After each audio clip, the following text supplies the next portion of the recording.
Hello everybody, and of course welcome back to Dickie's Videos, where no war game remains unplayed.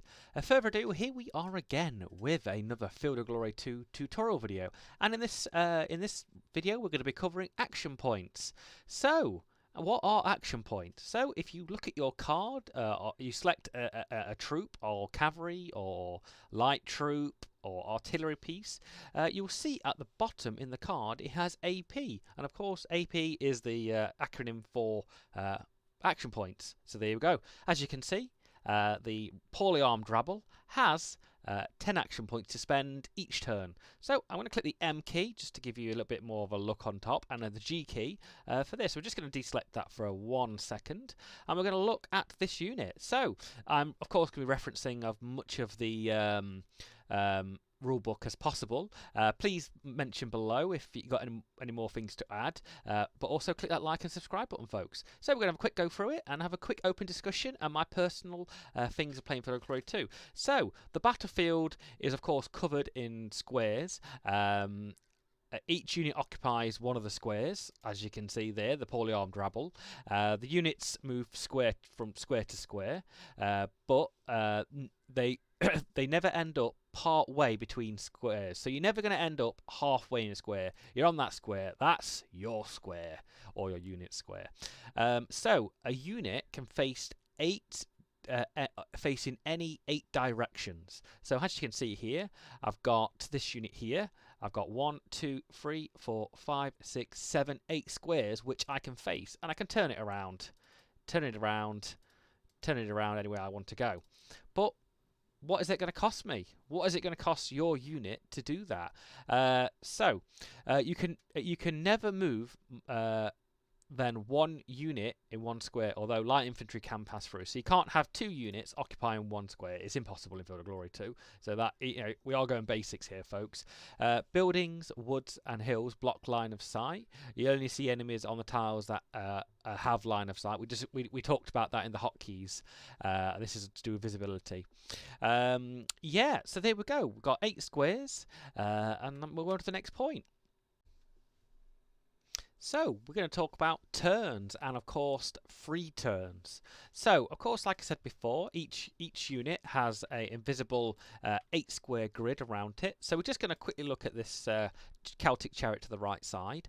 So remember, facing is very important because of firing arcs, flanks, rear attacks can be very deadly. So we're going to look at free turns. This is a concept that people may not be understanding for new beginners, or even keen amateurs like myself do forget this time to time. So each game turn, these are non-line units that are in command range, are allowed 1 free turn of up to 45 degrees. Units that are out of command range of their general lose this. Light troops, light foot, light horse are allowed 1 free turn in any direction. So, as you can see, I've got this Celtic chariot in command range of my sub-general, and I'm going to turn it 45 degrees. This should be free, and it is. And there you go. So, as you can see, he gets 1 free turn. Who is out of command range? This guy I've already moved. Who's out of command range? Nope, I think everybody is mostly in command range, so it's unfortunately. I think, as we spoke before, light troops are allowed 1 free turn in any direction. So there you go. He's in command range. I can turn him all I want, and it costs me nothing. So that is a concept called free turns. Remember your command ranges by clicking the free key on the keyboard, as we discussed in the hotkeys. And that's kind of it with free turns. Use them wisely. They're very good at changing up positions if you need to at the start of the game because you've maybe deployed badly or you need to change up. That's kind of it. So we're going to go and have a look at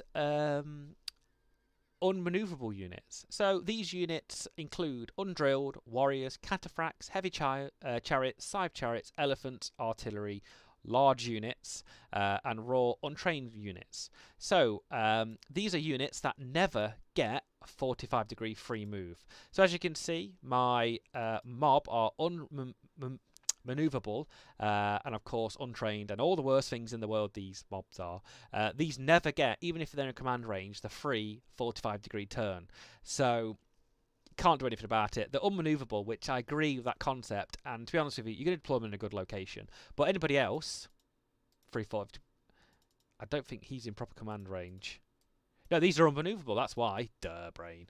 As you can see, chariots will get the free move. The lights will get the free moves. And everybody else won't because they're either unmaneuverable or just really bad. So, look at turn costs. So apart from the free turns, which I've just told you about, these are all referenced from the manual, turn costs are following. So if you turn 90 degrees, it's going to cost you 8 AP points. Larger turns cost your full starting AP. So let's have a quick look at that. So this poorly armed rabble unit is going to do a complete about turn. It cost me my full AP points.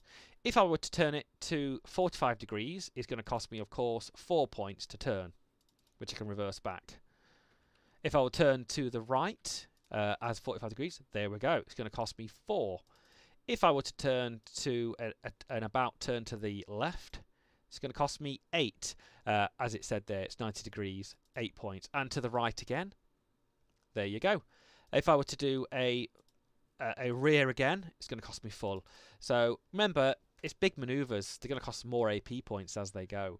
It makes complete sense. So any turn required to reach the chosen square in a move order costs simultaneously. So note the only angle between the original facing and the line starting tile and the final position taken into account, so that sometimes units can make multiple twists and turn along the way with no cost. So I think this is describing here.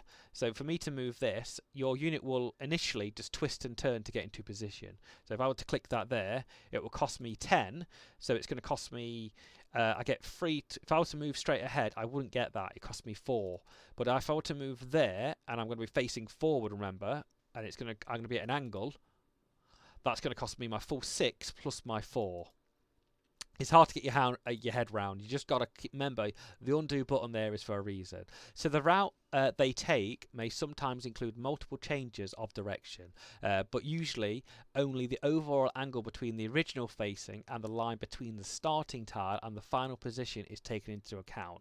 This may appear to favour the AI, but in fact they end up moving to the same final position that they would have reached using the direct route if they were a player's unit. So all this means is that most non-light foot troops cannot turn more than 45 degrees and also move in the same turn. Most non-light units, mounted troops, can turn 90 degrees and still move a square or two, but use the entire movement allocation to their 135 to 180 degrees. So all that's saying is, of course, infantry are less manoeuvrable because of AP points.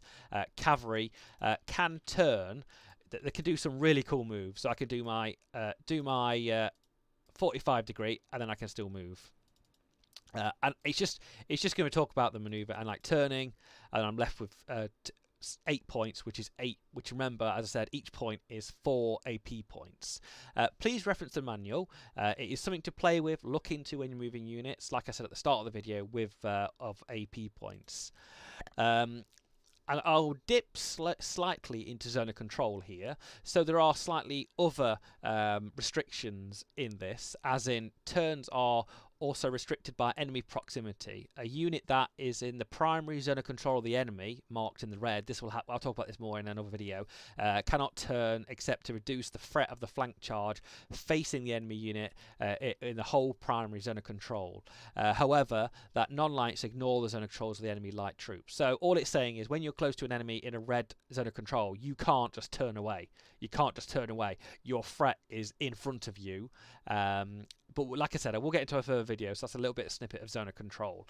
So another thing, of course, is whole command moves, which are very useful at the start of the game when you've got massive units like here. These guys are in this one command.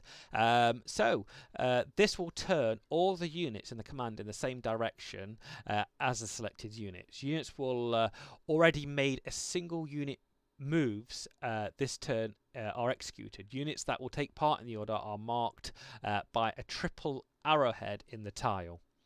So there we go. There's the triple arrowhead, which moves the whole command, and you can of course undo the whole thing at the same time, which is fantastic. I love the thing, and if you want to just turn over to the move over to the left, or just turn everybody, you've got the whole command like arrows, and then you can undo that. And there you go. So that's a couple of basics. There's only one more thing I want to cover in this, and that's of course fallback. Fallback is absolutely amazing, but can be very, very risky. So, to put it simply, a fallback move is to step back, to step away from your enemy. So, units can fall back 1 or 2 squares straight backward while maintaining their original facing. Such moves could panic the troops if performed close to an enemy. Consequently, if your fallback move is performed when within charge range, repeat that, when within charge range of a non-routing, non-light enemy unit. So you can fall back from a light unit without taking cohesion checks, but if it's an enemy that's not routed or running, you will take a cohesion check. So whenever or not the enemy is actually in position to charge, the falling back unit will take a cohesion check. There we go. So I'll have a quick simulation of that, which is this unit, the poorly armed rabble. And there we go. As you can see, it's going to take me my full 10. If I were to do it with a cavalry unit, it's going to take me one. I've got the option to move back 2 squares, but it's going to cost me both. It's going to cost me 16 to fall back 1. It's going to cost me 16 to fall back. 16 to do 2. 16 to do 1. So there we go, ladies and gentlemen. That is some basics of movement and AP costs, and there is some zone of control we'll talk about in another video, but we kind of wrapped it up here, talking about AP, facings, the cost. I mean, I think I've not really hit among the lights. The lights, of course, are just not affected as much with as much as the heavy infantry and unmaneuverable units. So think about it when you're moving your units, when you're using your unmaneuverable units, and what's actually happening, because you can really mess up your facing. So there we go, a nice basic tutorial into AP and moving. So click that like, that subscribe button, and we'll see you on the next tutorial when and wherever in a couple of days. And bye bye, folks.